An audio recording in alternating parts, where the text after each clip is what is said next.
இல்லை அந்த சரி க ம ப த நி.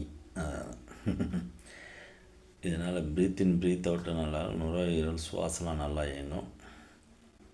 உங்களுக்கு பல உடல் பிரச்சனைகள்லாம் தீரன்னாங்க. இல்லை நீங்கள் நல்லா breath in breathe out first விட்டுங்க. அப்புறம்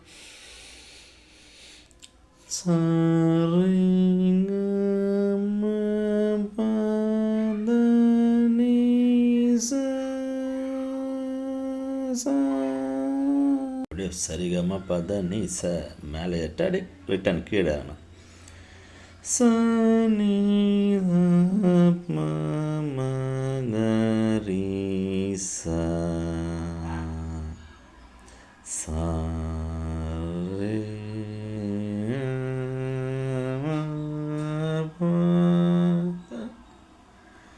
சரிகம பத நிச பாட்டு.